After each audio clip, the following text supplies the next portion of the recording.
Assalamualaikum warahmatullahi wabarakatuh. Berjumpa kembali pada mata pelajaran Sejarah Indonesia kelas 12 semester 1. Pada video pembelajaran kali ini, kita akan membahas tentang pemberontakan APRA. Pemberontakan Angkatan Perang Ratu Adil ini bergejolak pada tanggal 23 Januari tahun 1950 di daerah Jawa Barat dengan pusat kegiatan di Jawa Timur. Bagaimana proses terjadinya pemberontakan APRA dan apa dampaknya, mari kita bahas lebih lanjut. Nah, sebelum kita memulai membahas mengenai jalannya konflik pemberontakan APRA, terlebih dahulu kita akan membahas siapa saja tokoh yang terlibat di dalam konflik pemberontakan APRA, baik tokoh penggerak maupun tokoh peredam konflik. Pertama, kita akan membahas tokoh yang menggerakkan konflik. Dari segi organisasi, tentu saja yang menggerakkan pemberontakan ini adalah APRA, Angkatan Perang Ratu Adil. APRA ini adalah milisi dan tentara swasta pro-Belanda yang didirikan pada masa Revolusi Nasional Indonesia. Milisi ini didirikan oleh mantan Kapten DST, Kenil Raymond Westerling. DST itu adalah pasukan khusus dari Kenil. Yang setelah dimobilisasikannya dari Kesatuan Depot Spesialis Truppen, Depot Pasukan Khusus Kenil, pada tanggal 9 Januari 1949. Nama milisi ini berasal dari kitab Ramalan Jawa Kuno yang yaitu Ramalan Jayabaya yang meramalkan akannya datangnya seorang Ratu Adil yang merupakan yang akhirnya mereka ketika membangun tentara APRA ini mengidentikannya sebagai Westerling. Nah, Westerling ini memandang dirinya sebagai Ratu Adil yang ada di dalam ramalan tersebut yang membebaskan rakyat Indonesia dari tirani. Nah, tujuannya apa? Mengapa APRA ini dinamakan dengan menggunakan Ramalan Jayabaya atau Ramalan Jawa Kuno ini? Ya, tentu saja untuk menarik dukungan dan simpati keikutsertaan masyarakat Indonesia untuk bergabung dalam kegiatan pemberontakan APRA. Kemudian organisasi selanjutnya adalah ada dari bekas mantan Kenil. Nah, siapa itu mantan Kenil? Mantan Kenil ini adalah tentara kerajaan Hindia Belanda yang harus dibubarkan pasca perjanjian KMP. Nah, sebagian besar anggota Kenil ini ada yang bergabung ke APRIS, ada juga bergabung di APRIS yang nama lain dari Tentara Nasional Indonesia, namun ada juga yang mereka anti terhadap Republik. Nah, ketika mereka bergabung pada TNI atau APRIS ini, sebenarnya mereka mendapatkan kenaikan pangkat. Jadi dulunya dari sersan, kemudian menjadi kapten, dan seterusnya. Jadi dia naik pangkat ketika dia masuk di APRIS atau Tentara Nasional Republik Indonesia. Jadi ada kesepakatan antara pemerintah Indonesia dan para bekas Kenil ini ketika mereka setia terhadap Republik Indonesia. Organisasi yang ketiga selanjutnya adalah ada pasukan khusus KST atau RST. Nah, DST yang pimpinan Westerling ini namanya diubah menjadi Korps Spesialis Truppen atau Korps Pasukan Khusus dan memiliki unit pasukan tersumpayung, dan Westerling ini memegang komando pasukan KST dan terlibat di kegiatan RMS dan APRA. Nah, siapa individu yang menjadi tokoh yang terlibat menggerakkan pemberontakan APRA ini? Yang pertama ada Kapten Raymond Westerling. Westerling ini adalah komandan pasukan Belanda Kenil yang terkenal, yaitu KST. Dalam kiprahnya, dia melakukan operasi di daerah Sulawesi Selatan dan melakukan beberapa pembantaian pada tahun 1946 dan 1947. Dan terkenal kejam di kalangan militer di Belanda sendiri. Kemudian memimpin percobaan kudeta di APRA di Bandung dan Jawa Barat. Kemudian ada Sultan Hamid II. Sebenarnya Sultan Hamid II ini tokoh yang berjasa pada awal kemerdekaan dengan merancang logo pasukan Garuda, namun ketika terjadi pemberontakan APRA, justru Sultan Hamid ini bekerjasama dengan Westerling mencoba melakukan pemberontakan dengan cara menyusun pemberontakan kudeta APRA di Bandung, Jawa Barat, dan berusaha menyerang rapat kabinet pada waktu itu. Kemudian yang ketiga ada G.B. Kay. Ini adalah mantan anggota Kenil yang dari keturunan Tionghoa, terlibat dari percobaan kudeta APRA di Bandung dan membantu Westerling dalam melakukan pemberontakan. Nah, ini biografi singkat dari Westerling, dari peranannya, kemudian jalannya pertempurannya baik di Jakarta maupun di Sulawesi. Nah, siapa tokoh yang meredam konflik APRA ini? Yang pertama tentu saja dari pemerintah RIS atau pemerintah Republik Indonesia Serikat. Pemerintah RIS ini terbentuk akibat dari perjanjian KMP, kemudian upaya yang dilakukan nantinya adalah melakukan operasi militer dan melakukan perundingan dengan Komandan Kenil di Belanda dan melakukan penangkapan terhadap beberapa tokoh APRA. Kemudian ada Komandan Garnisium Koninklijke. Ini adalah komandan pusat Kenil yang ada di Belanda. Pemerintah Belanda membentuk Kenil dengan struktur ada 11 komandan atau divisi yang dilakukan di beberapa wilayah yang dianggap strategis. Nah, tujuannya apa? Peranannya komandan Garnisium ini yaitu membantu menegosiasi meredam konflik APRA agar Westerling ini nanti menyerah. Jadi pemerintah Indonesia langsung melobi atasannya Westerling agar Westerling menyerah dan menghentikan pemberontakan APRA. Kemudian ada dari pasukan APRIS. Pasukan ini terbentuk dari TNI, dari perjanjian KMP. Kemudian dalam peranannya dalam APRA ini nanti dia melakukan operasi militer yang dipimpin langsung oleh Kamilarang. Nah, siapa individu yang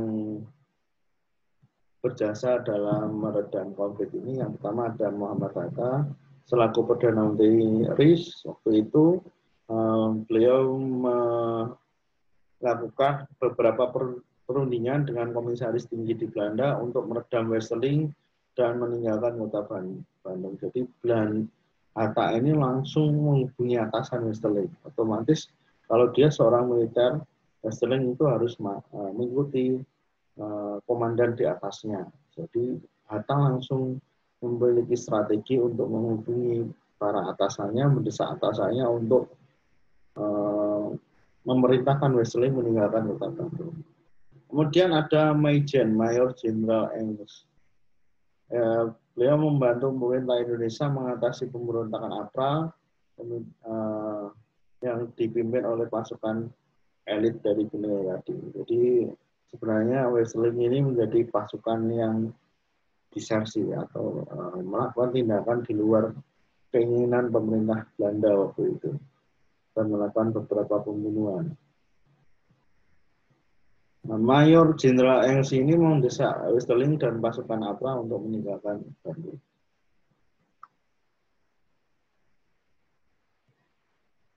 Nah, setelah kita mengetahui siapa saja tokoh yang terlibat, selanjutnya kita akan membahas mengenai apa sih latar belakang pemberontakan APRA ini.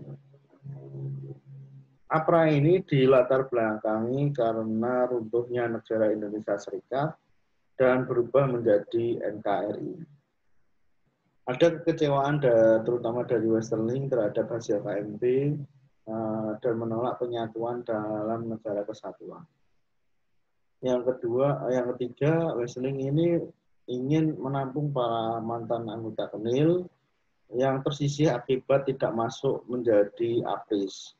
Jadi tidak semua KENIL itu masuk APRIS, hanya beberapa, nah sebagian yang terbuang nanti menjadi barisan sakit hati dan akhirnya direkrut oleh Westerling untuk melakukan pemberontakan di APRA. Yang keempat, menginginkan pertahanan federal dalam hal ini adalah Pasundan. Jadi Westerling ini menginginkan mempertahankan negara federal Pasundan. Yang kelima adalah menginginkan pengakuan sebagai tentara negara federal Pasundan. Jadi keinginan status bahwa APRA ini menjadi tentara resmi dari negara federal Pasundan. Nah, bagaimana proses konflik pemberontakan pemberontakan APRA ini terjadi?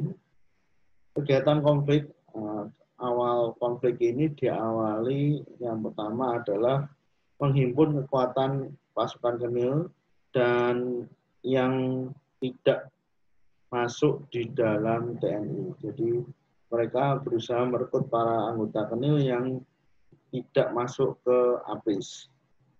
Yang kedua, melakukan konsolidasi terhadap anggota KENIL yang tidak ingin masuk APRIS.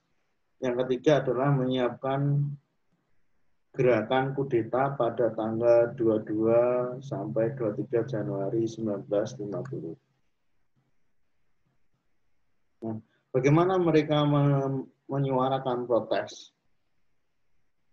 Yang pertama adalah menyuarakan protes dan tuntutan menyatakan protes terhadap pembubaran negara federal dan menolak bergabung dengan NKRI. Yang kedua adalah menuntut pengakuan sebagai tentara resmi negara federal Pasundan. Yang ketiga, menolak bergabung dengan APRIS. Yang keempat adalah memobilisasi 800 prajurit gabungan tentara Belanda dan KENIL, kemudian masuk ke sudut kota Bandung dengan upaya kudeta tanggal 25 Januari. Nah, bagaimana puncak dari pemberontakan APRA ini? Puncaknya terjadi pada tanggal 25 Januari sampai 26 Januari. Apa yang mereka lakukan? Yang pertama adalah mereka masuk ke wilayah kota Bandung dan melakukan pemberontakan di sana. Beberapa tempat-tempat penting mulai dikuasai oleh pasukan APRA ini. Salah satunya adalah menguasai markas divisi Siliwangi. Nah, pada saat masuk kota Bandung ini, semua orang yang berseragam TNI maupun orang yang dicurigai sebagai tentara TNI, semua dibunuh. Banyak korban yang berjatuhan waktu itu. Ada 90 tentara yang meninggal akibat proses kudeta ini, dan ketika mereka ketemu kemudian ditembak, kemudian mayatnya tinggal ditaruh di dalam tanah saja. Nah,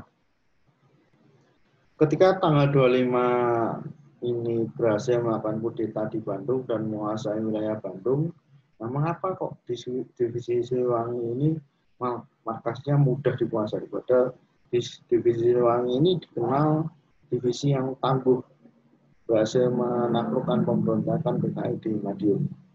Nah, ini kita mengingat bahwa ketika itu divisi Siliwangi sedang proses hijrah dari Jawa Barat ke Jawa Tengah. Otomatis yang berada di dalam markas hanya beberapa tentara saja.